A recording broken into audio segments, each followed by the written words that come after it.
Muy bien, ahí logran escucharme todos. Muy buenas tardes. Sí, Ok, hace un momento entonces no me escuchaba, ¿verdad? ¿Es correcto? es correcto. Ok, bueno, muchas gracias. Entonces, comenzamos de nuevo. Me presento con ustedes, soy el doctor Jesús Castañeda Rivera.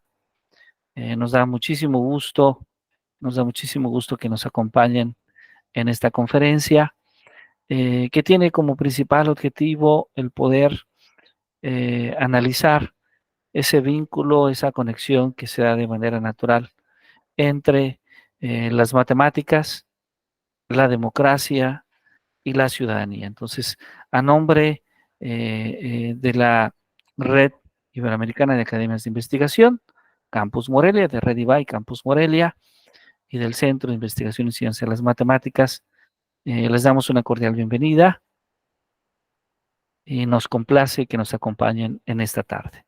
Esta tarde que vamos a tratar de conectar dos campos de conocimiento que parecieran muy lejanos, porque en muchas ocasiones, cuando hablamos sobre la democracia, cuando hablamos sobre la ciudadanía, en nuestras clases, en la educación media superior, la educación secundaria o la educación universitaria, habitualmente hacemos referencia a las ciencias sociales.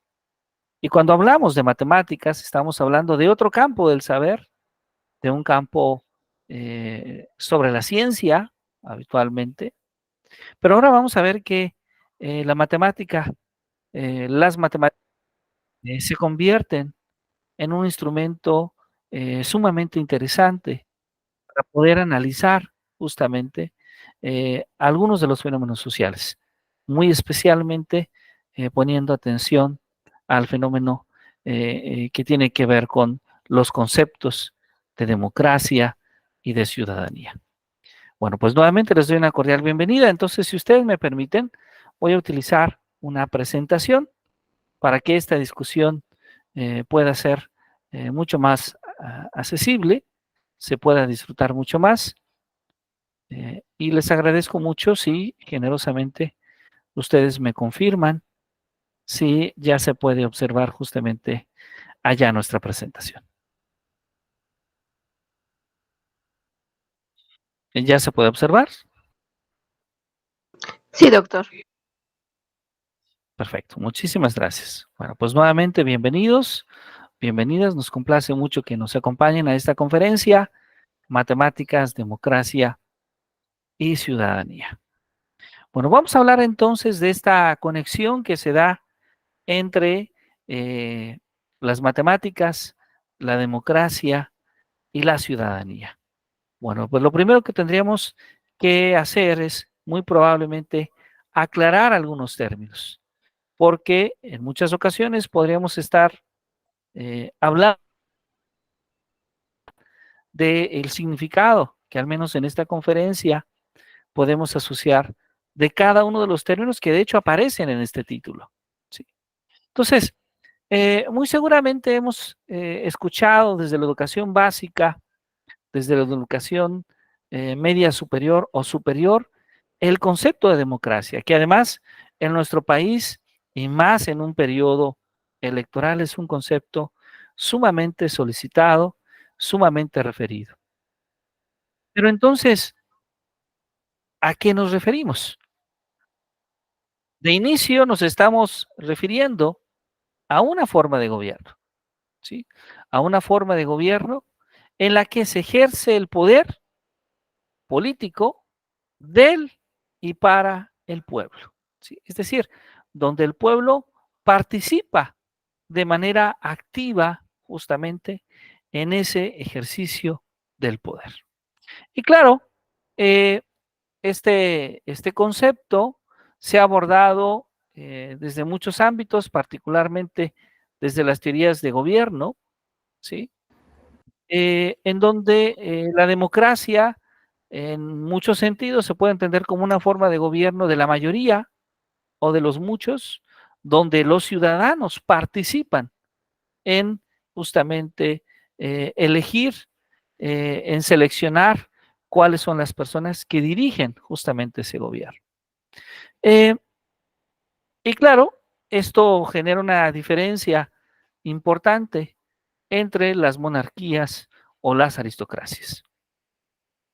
En nuestro país particularmente, podríamos decir que un régimen democrático implicaría varios aspectos interesantes. Como el hecho de que los organismos legislativos o ejecutivos estén compuestos por miembros elegidos por el pueblo, ¿sí? De manera directa, de manera indirecta, sin que haya algún tipo de distinción de raza, de religión o de condición social y económica para la capacidad de votar y de elegir a los representantes. Es decir, en un ambiente de igualdad de voto, ¿sí? En la que se pondera el principio de la mayoría sin afectar los derechos de las minorías. Y este concepto esencialmente al que estamos citando podría ser justamente el concepto que llamamos el de una democracia formal, ¿sí? Una democracia formal donde los ciudadanos pueden participar y donde las mayorías finalmente a través de determinados órganos establecidos tienen la capacidad de elegir, la capacidad de seleccionar a aquellos ciudadanos que representen a esas mayorías y que en lo general representan al Estado. Cuidando, cuidando siempre, primero, el hecho de que cualquier ciudadano puede ser elegible, ¿sí? Es decir, cualquier ciudadano puede participar, pero además de ello, siempre se respeten los derechos de las minorías. Bueno, entonces esto en términos generales podríamos llamarle democracia. Pero por otro lado, hablamos también del concepto de ciudadanía. Esa ciudadanía que es una condición que se otorga a una persona por ser miembro de un país. Pero ser miembro de un país le impone derechos políticos y sociales sustentados en un principio constitucional de igualdad. Ese mismo principio que le permite la participación activa y pacífica en la vida política de su país y que además se relaciona fundamentalmente con las libertades políticas esenciales. Entre estas libertades políticas esenciales a las que hacemos referencia, pues aparece desde luego el votar, el poder votar, pero también el poder ser votado a través de los medios de elección democráticos de cargos públicos que sean previamente establecidos. Podríamos decir entonces que la ciudadanía implica derechos, implica deberes que deben de ser cumplidos. Y en nuestro país, ¿sí? Se adquiere la ciudadanía al cumplir un criterio de edad principalmente, ¿sí? Este criterio de edad que son a los 18 años de edad. Y que a los 18 años de edad, los ciudadanos, las personas adquieren el derecho a poder votar y también, desde luego, a ser votado, ¿sí? Estos dos conceptos de ciudadanía,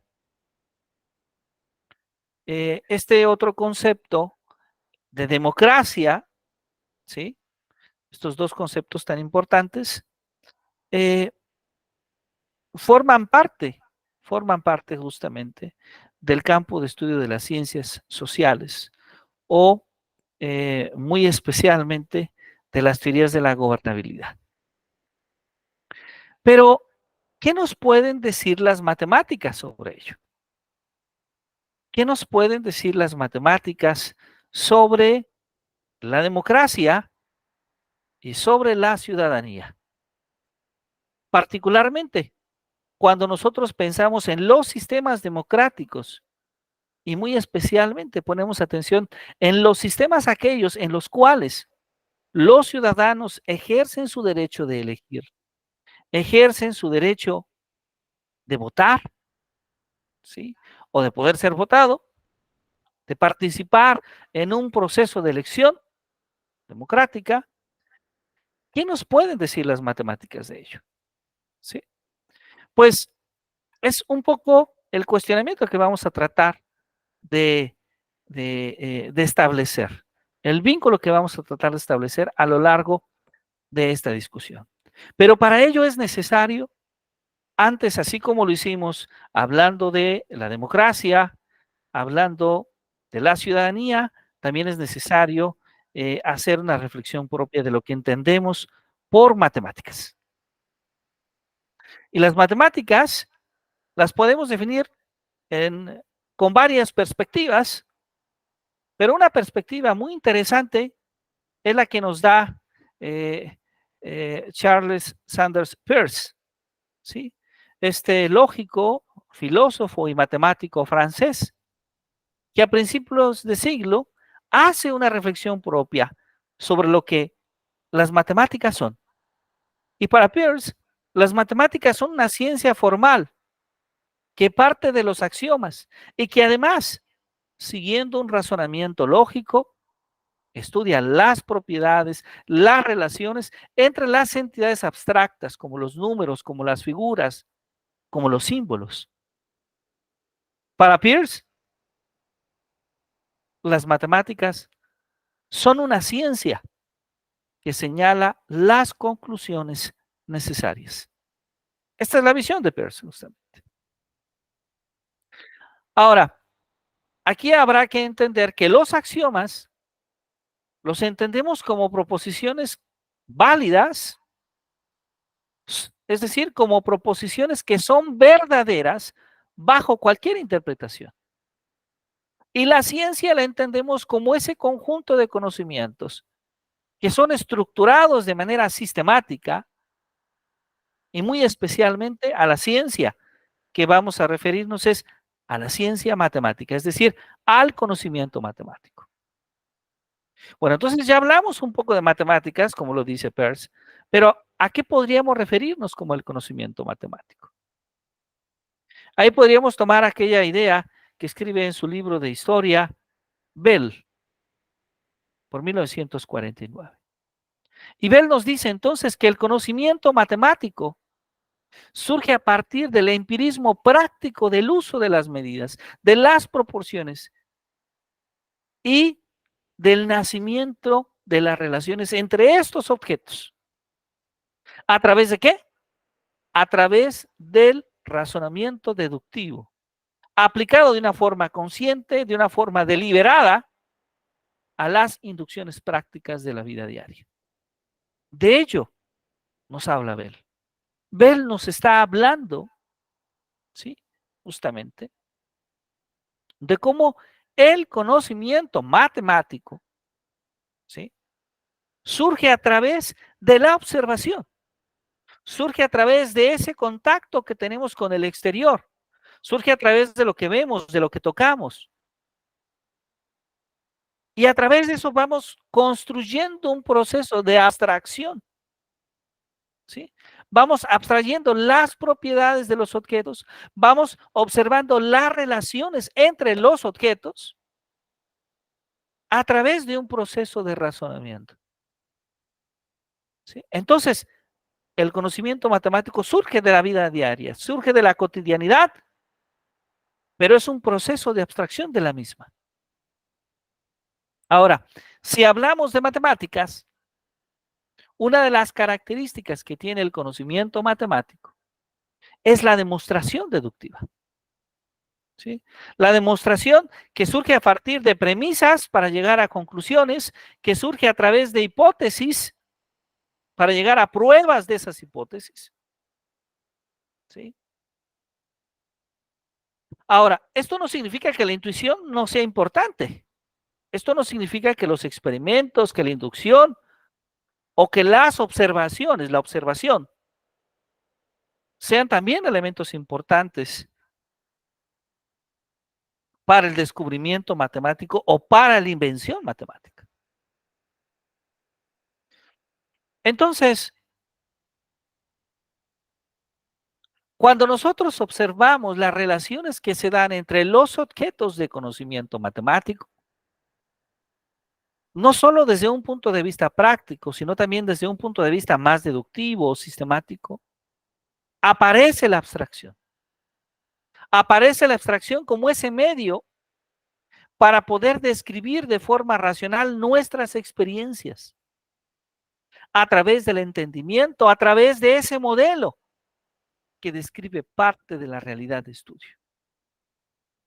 Y claro, que parte de la riqueza de esa abstracción va a consistir en la descripción de que ese modelo que nosotros construimos, ese modelo abstracto describe en cierta medida gran parte de la realidad que observamos. Entonces hay cierta concordancia entre la realidad y mi modelo matemático.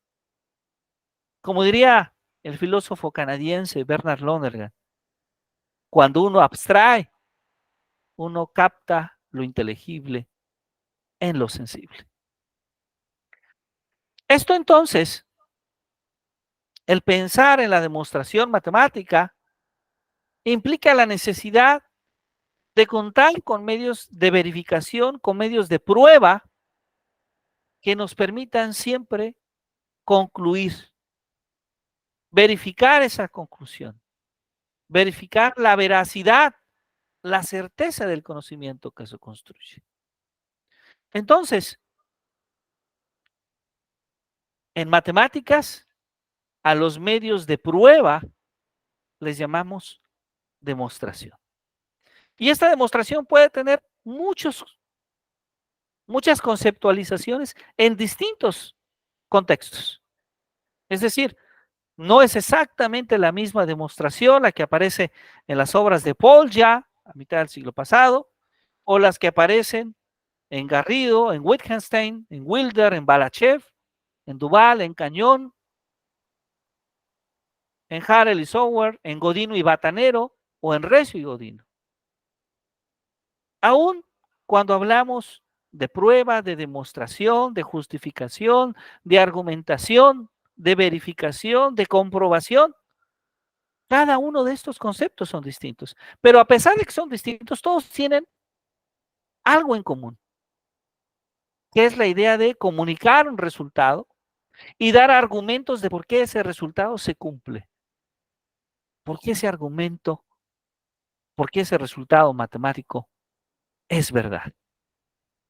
En ese sentido, podríamos decir que la idea de probar, que la idea de demostrar, es piedra angular de la concepción de la ciencia moderna. Y esta concepción de la ciencia moderna, desde luego, incluye naturalmente las ciencias naturales, las ciencias exactas o formales, pero también en cierta medida nos ayuda a construir modelos para las propias ciencias sociales. Hablábamos entonces al principio de esta conversación sobre democracia, sobre ciudadanía, y después hablamos sobre matemáticas. Y la gran pregunta es, ¿cuál es la conexión que hay entre estos conceptos, entre estas conceptualizaciones? Pues esto lo debemos justamente a Kenneth Arrow, quien aparece en esta imagen. Kenneth Arrow, que al desarrollar su tesis doctoral, una tesis doctoral donde se cuestionaba sobre los procesos de elección democrática, y él se da cuenta que una herramienta poderosa para poder analizar estos procesos era justamente la matemática. Es decir, que a través de matemáticas podemos comprender un poco mejor esos sistemas en los que nosotros decimos que se gesta la democracia, o esos sistemas que por definición tienen ciertas características que los definen democráticos como forma de gobierno.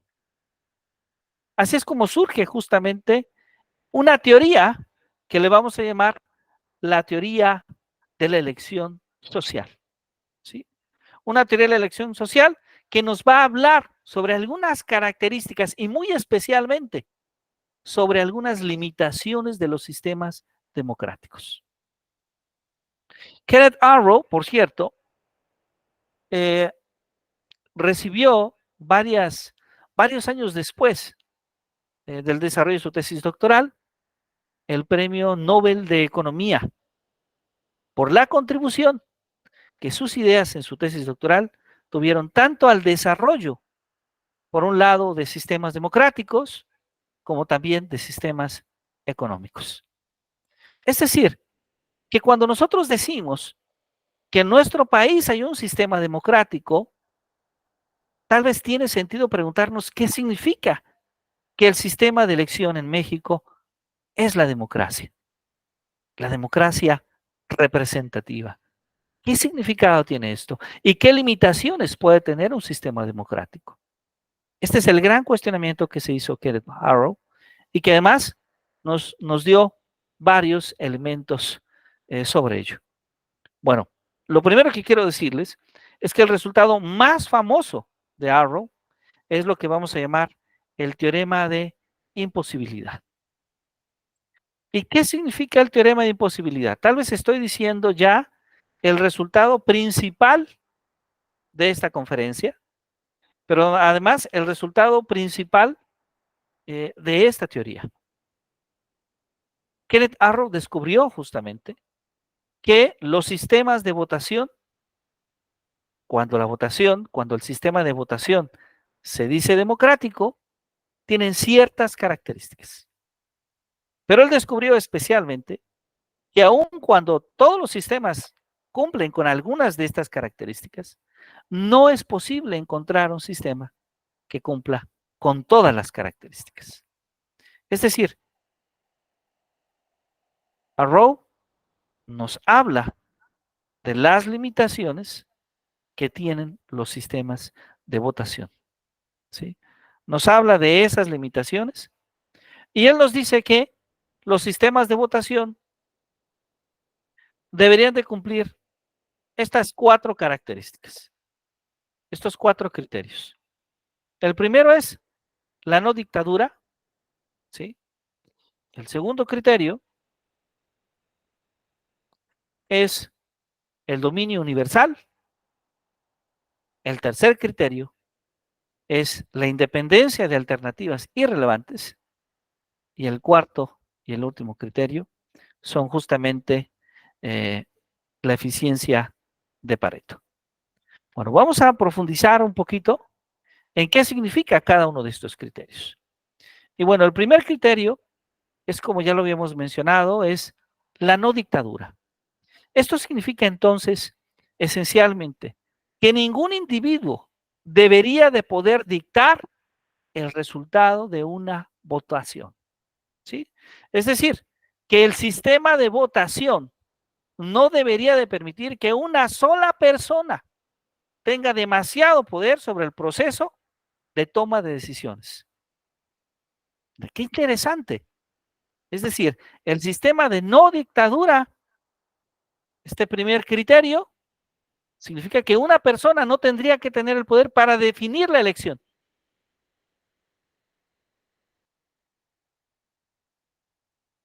Ahora, este es un criterio, pero este criterio tiene una limitante. ¿Por qué? Porque todo sistema de votación requiere de autoridad para tomar decisiones y a veces los miembros del sistema de votación pueden abusar de esa autoridad. Nuestro país, ejemplo de ello, podría ser el propio Instituto Nacional, que organiza las elecciones en nuestro país, o en su caso, el representante del Poder Ejecutivo, que son 2 instancias que tienen un amplio poder, ¿sí? Y claro, podrían ser otros, desde luego, estos son solo 2 ejemplos. Un segundo criterio de este teorema de imposibilidad de Arrow es el dominio universal, ¿sí?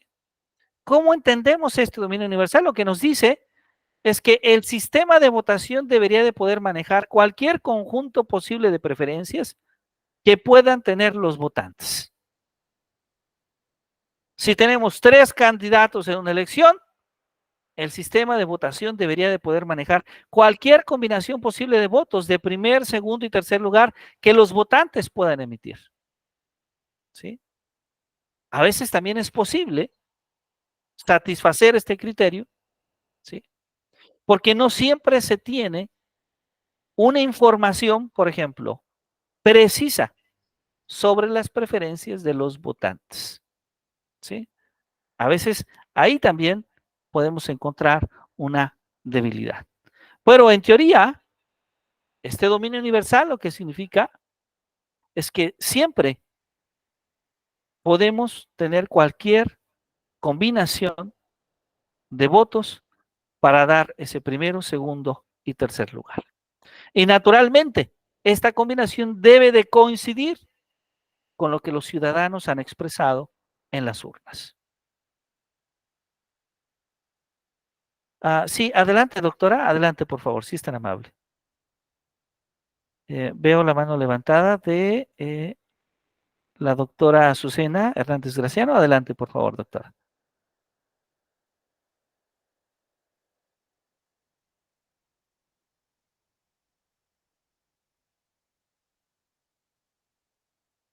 Bien, parece que probablemente fue involuntario o tal vez tuvo alguna dificultad eh, de, de comunicación por internet. Muy bien. El tercer criterio de este teorema de imposibilidad de Arrow es la independencia de alternativas irrelevantes, ¿sí? Es decir, que el resultado de una votación, el resultado de una elección, no debería de verse afectado por la presencia o por la ausencia de opciones irrelevantes, ¿sí? Es decir, si hay dos candidatos en una elección, agregar un tercer candidato no debería de cambiar el resultado de votación entre los dos primeros candidatos. Sin embargo, podemos darnos cuenta que también este criterio muestra alguna dificultad de satisfacer, porque requiere de mucha información de preferencia sobre los votantes, ¿sí? El cuarto criterio de este teorema de imposibilidad de Arrow es lo que llamamos la eficiencia de Pareto. Es decir, que el resultado de una votación debería de ser el mejor resultado posible para todos los involucrados. Es decir, que no debe haber manera de mejorar la situación de todos sin empeorar la situación de alguien. Nuevamente, esta eficiencia de Pareto puede resultar una dificultad porque no siempre encontramos información suficiente sobre las preferencias de los votantes. Y claro, en la actualidad a esto debemos sumar el hecho de utilizar diferentes medios de información o desinformación, donde la mayoría de los participantes en los procesos de votación indican una preferencia de votantes que habitualmente es falsa. Este teorema, entonces, el teorema de imposibilidad de Arrow, nos habla de las compensaciones, de las limitaciones de los sistemas democráticos. Y claro, ningún sistema, como ya lo hemos mencionado, de votación satisface perfectamente estos criterios. Hay sistemas de votación que priorizan unos criterios u otros criterios, dependiendo de los objetivos y dependiendo de los valores. Habitualmente, por ejemplo, un sistema que prioriza la no dictadura sacrifica el dominio universal. Mientras que otro sistema de votación que prioriza la eficiencia de Pareto a veces tiende a sacrificar la independencia de alternativas irrelevantes. Podríamos decir que en cierta medida el mejor sistema de votación depende de contextos específicos, pero además de los objetivos del proceso de toma de decisiones. Acá es muy importante mencionar el hecho de que no existe entonces un sistema de votación perfecto. Todo sistema de votación, como hemos podido observar, y justamente de esto habla este teorema de imposibilidad de Arrow, ¿sí? Tiene limitaciones. Y estas limitaciones están dadas a través de este teorema y a través de esta caracterización mediante criterios que el propio Arrow desarrolló y que como consecuencia de ello, con el paso de unas décadas, le mereció el Premio Nobel de Economía. Debo decirlo que hemos escrito estos criterios sin ecuaciones matemáticas, pero hay una formalización que Arrow desarrolló justamente utilizando algunas matemáticas.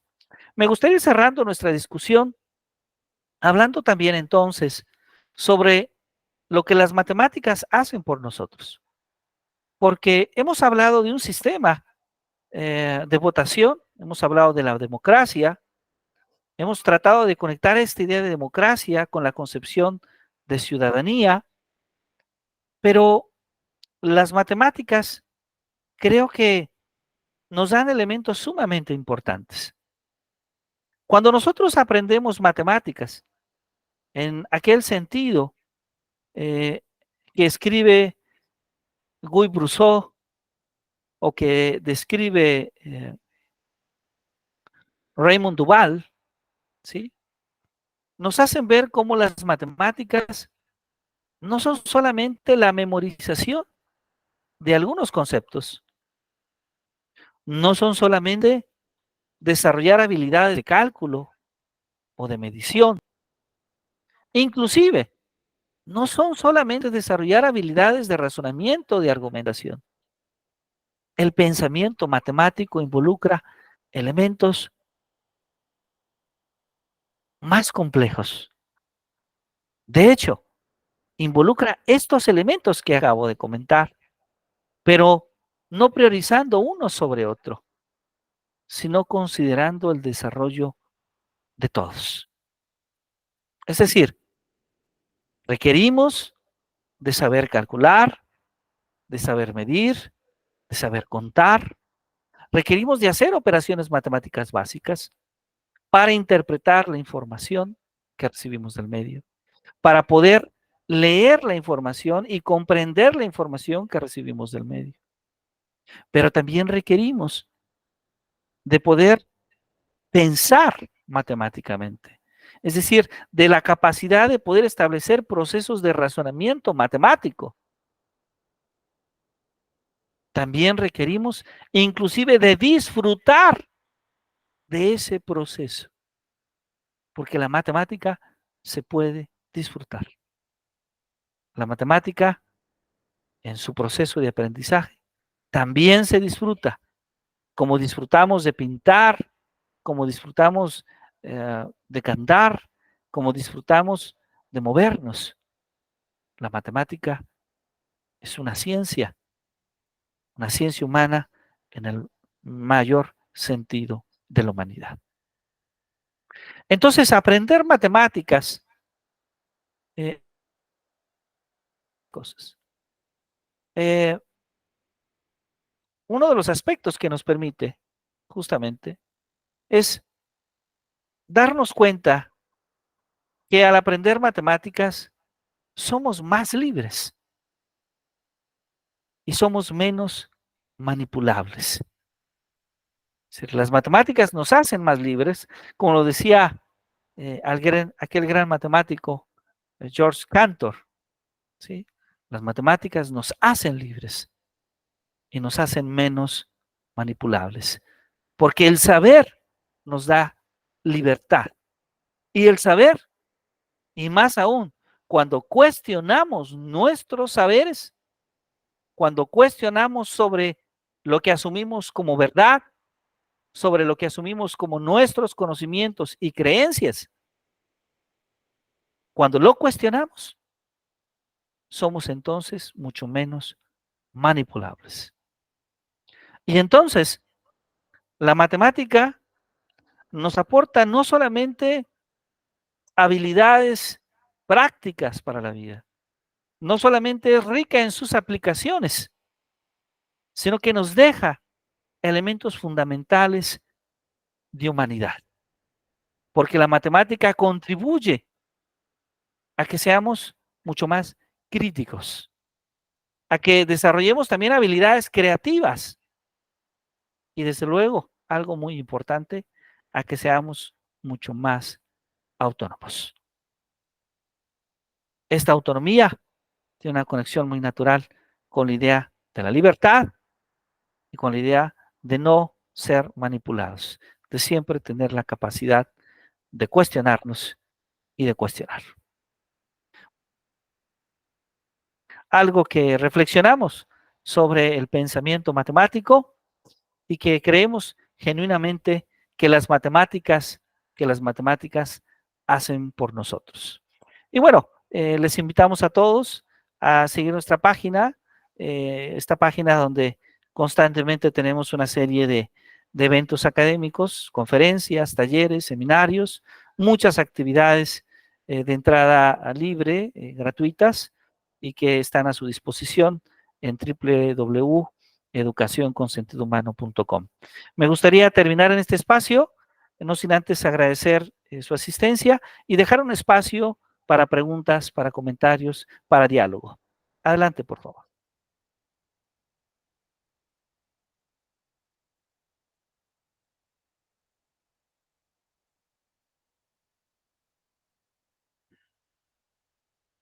Muy bien, permítanme, parece ser que alguien ha levantado la mano. Sí, adelante, adelante, maestra Mónica Espinosa, adelante, por favor, si es tan amable. Creo que tiene su audio apagado, maestra. Como usted lo ha dicho puntualmente, las matemáticas son necesarias para toda la vida. Y existe el poder sin saber y el saber sin poder.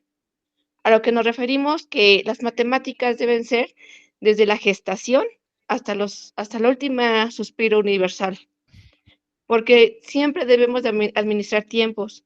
En preescolar es muy importante el desarrollar las habilidades motrices, la senso-percepción que nos plantea, pero también el cómo vincularlas hacia la vida que nos sea útil. El saber de matemáticas, nada más con la palabra, así como que, ay, nos refiere a un examen, nos refiere a una preocupación, pero el cómo las dé la persona o el encargado de dar la materia, debe primero saber del gran compromiso que adquiere con la sociedad. Y esto, como lo proponía también en sus redes, que es importante que todo ese proyecto no muera cada sexenio, sino tener un compromiso constitucional en la ley educativa, en la nueva escuela mexicana, donde el ser humano potencialice el pensamiento crítico. No podemos construir si no es por medio del sentimiento. Y algo también que puntualiza bastante es acerca del conocimiento, de las habilidades y sobre todo que estas matemáticas sean con sentido humano.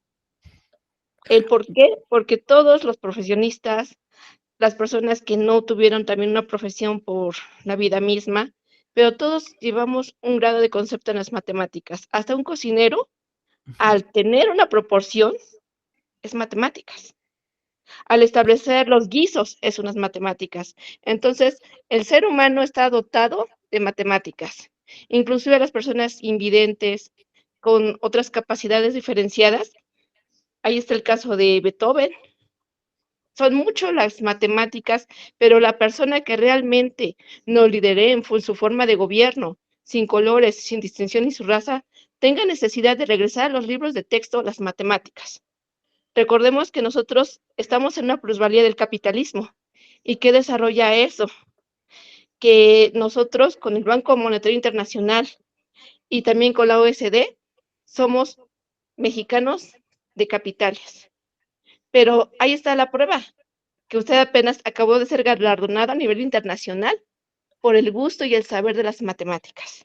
Y esto tiene que ser una semillita que tiene que ir puliéndose a través de las diferentes terminologías en todos los campos educativos y que realmente se lleve un seguimiento de cómo el niño está construyendo, que nuestros reportes de evaluación no nada más sean por llenar, sino que lleve esa convicción de que el niño ya que te sabe cómo tenemos un ingreso de los niños, un diagnóstico inicial, y cómo tu niño va evolucionando a través de las matemáticas y que este reporte sea evaluado también por los sucesores de la educación básica. Esa es la intención. Gracias por Muchísimas gracias, maestra Mónica. Muy interesante su propuesta. Le agradezco mucho sus palabras. Y claro, en efecto, lo decía muy bien Aristóteles, de alguna manera lo dijo varios siglos después bien Tomás de Aquino. En gran medida, el aprendizaje se da a través de ese contacto que tenemos con el exterior, y coinciden después con alguna reflexión que hace el propio Jean Piaget ya por los años 50 y 60, cuando nos habla justamente cómo el conocimiento matemático se va adquiriendo de lo concreto a lo abstracto. Muchas gracias, maestra. Maestra Patti, adelante, por favor, si es tan amable. Doctor, buenas tardes a todos. Muy interesante su plática, doctor. A mí me llama la atención, bueno, mis hijos ya son mayores, entonces yo ya no tengo la oportunidad de conocer los contenidos que hay en los libros de texto actualmente, pero me parece que ya no está la materia como tal.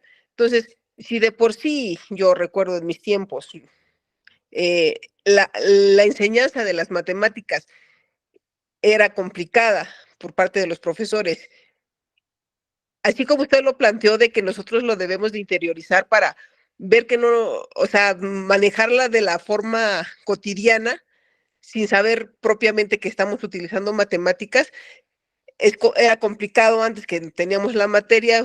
No quiero yo saber cómo va a ser ahora, como menciona la maestra Mónica, de cómo van a canalizar a esos pequeños en lo sucesivo. Porque sí, uno es, yo me acuerdo, o sea, yo soy ingeniero por formación, ¿no? Evidentemente llevé matemáticas, pero era como, ¿cómo le explico? Pues tienes que aprenderte la fórmula, como bien usted mencionó al principio, de que no es nada más aprender por aprender.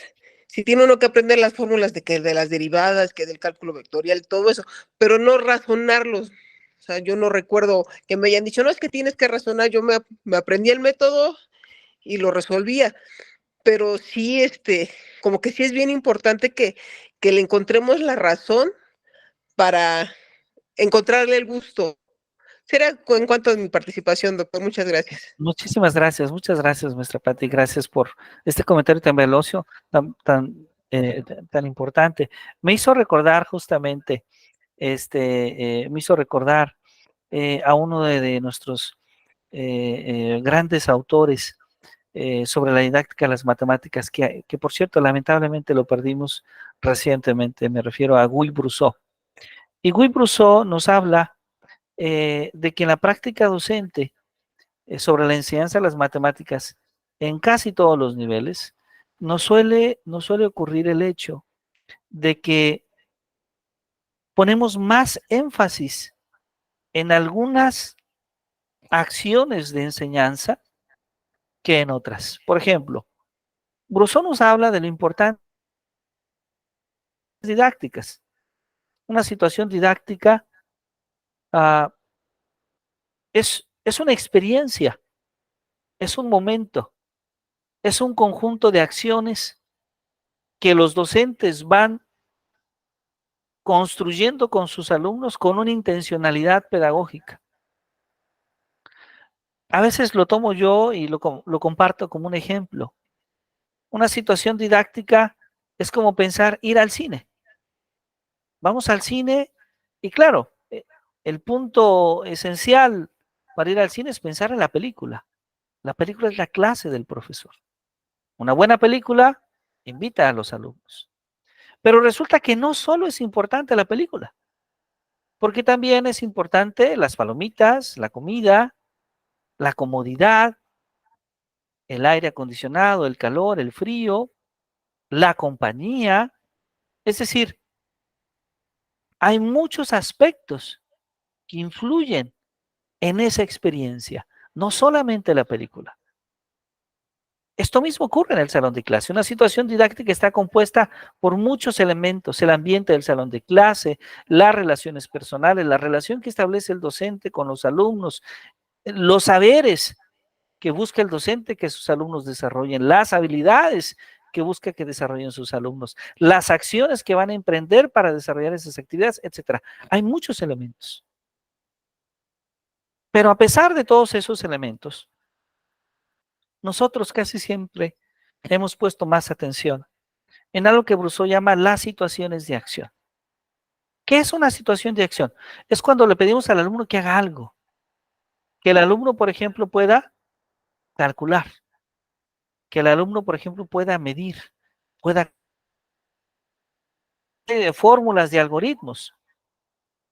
Pero nos centramos tanto en este tipo de situaciones que dejamos de lado otras situaciones importantes. Como lo que Brousseau llama las situaciones de formulación, por ejemplo. Que el alumno pueda conectar los problemas de su cotidianidad con los problemas matemáticos que ve en la escuela. Es decir, que las matemáticas nos ayuden a comprender la realidad que vivimos en situaciones contextualizadas, en situaciones inclusive que estén en el lenguaje, en los intereses mismos del alumno. Por un lado, que el alumno trabaje en comprender el problema al que se enfrenta, en comprender los conceptos, en identificar las herramientas que puede utilizar para resolver esos problemas. Y entonces ya tenemos ahí situaciones de formulación, situaciones de acción, pero nos falta una más, las situaciones de validación. Donde una vez que el alumno ya ha hecho el cálculo, ya calculó la fuerza, la gravedad, ya calculó la velocidad, la aceleración, ahora se hace la pregunta, ¿estoy en lo correcto? ¿Esto coincide con el experimento? ¿La fórmula que utilicé es correcta? ¿Este problema se puede generalizar a otras situaciones? Es decir, el alumno reflexiona sobre lo que aprende y no solo ello, trata de comunicar sus resultados y trata de algo fundamental, trata de justificar, trata de argumentar sus resultados. Y esto se puede hacer, por cierto, desde los primeros años de primaria hasta la universidad. Claro, con diferentes niveles de argumentación, con muy diferentes, con niveles de argumentación diferenciados. Entonces, de que aprender matemáticas, de que enseñar matemáticas debería de incluir este otro tipo de situaciones. Y la enseñanza tendría que ser un equilibrio entre las situaciones de formulación, entre las situaciones de acción, entre las situaciones de validación, pero claro, todo esto gestado en un ambiente de colaboración, en un ambiente de respeto, en un ambiente de apoyo, ¿sí? De tal manera que esa experiencia se convierta en una experiencia favorable, se convierta en una experiencia enriquecedora, se convierta en una experiencia que los niños quieran volver a vivir, ¿sí? Y claro, esto desde luego permite cambiar la forma de ver que los niños, que los alumnos, que los profesores tenemos sobre las matemáticas. Y además, me gustaría tal vez cerrar con esta última idea, el darnos cuenta genuinamente que las matemáticas están en todos lados, que las matemáticas no solamente están en las fórmulas, que las matemáticas están cuando nosotros clasificamos, cuando nosotros jugamos, que las matemáticas están en los patrones de la naturaleza, que las matemáticas están en las relaciones, inclusive de objetos que pareciera que no pueden vincularse, como pueden ser estos objetos en el campo de las ciencias sociales o inclusive en el propio campo de las ciencias del comportamiento. Es decir, las matemáticas como una herramienta para poder ver la realidad, como un campo de saber que no solamente nos da habilidades estrictamente hablando de pensamiento matemático, sino que finalmente nos ayuda a la conformación de los ciudadanos, de esos ciudadanos críticos, de esos ciudadanos creativos y autónomos. Bueno, pues muchísimas gracias. Yo agradezco las dos intervenciones y no sé si alguien más tenga alguna última pregunta antes de cerrar el día de hoy la sesión. Sí, maestra Mónica, adelante, por favor, si estará mal. Pues ustedes que ya están más cerca del conocimiento científico, pues sería una propuesta incrementar en las normales la gestión acerca de la enseñanza de las matemáticas, porque hace 50 años el niño ya no aprende como hace 50 años. Debemos de ser transgresores en esa infinidad de matemáticas, pero también hay que enseñarles a los futuros normalistas que somos una especie cambiante en evolución. Las necesidades evolutivas conllevan a esos principios que sean primero pasados por filtros, porque lo que nos preocupa a nosotros que apenas vamos a tener bebés, ¿quién va a dar de matemáticas a mis pequeños? ¿Cómo va a ser la forma de administrar nuestro tiempo en este planeta? Y tener esa noción de que las matemáticas son importantes y muy enriquecedora su tema. Me encantó la palabra que dice: "Las matemáticas nos hacen libres y menos manipulables", y eso lo he comprobado en preescolar. Gracias y felicidades por su bueno, por nuestro que nos ha dado estos conocimientos. Muchísimas gracias. Muchas gracias a usted, maestra. Le agradezco mucho sus palabras. Y claro, vamos a seguir trabajando. Todos tenemos que trabajar en actualizar los planes y programas de estudio, en tratar de desarrollar nuevas sobre las matemáticas. Pues ha sido para mí un gran placer estar con ustedes. Les agradezco mucho y bueno, les invito a que sigan las actividades del CIEM, las actividades de Ready hay varias actividades y además podemos a través de nuestra red llevar actividades a sus escuelas de manera virtual, algunas de manera presencial. Son actividades sin ningún costo y nosotros realmente agradecemos muchísimo que nos hayan acompañado esta tarde. Muchas gracias, que tengan una maravillosa noche y estamos a sus órdenes. Muchísimas gracias, maestra Lucina Márquez. Un placer que nos acompañe. Muchas gracias a todos. Gracias por acompañarnos. Muy buena noche.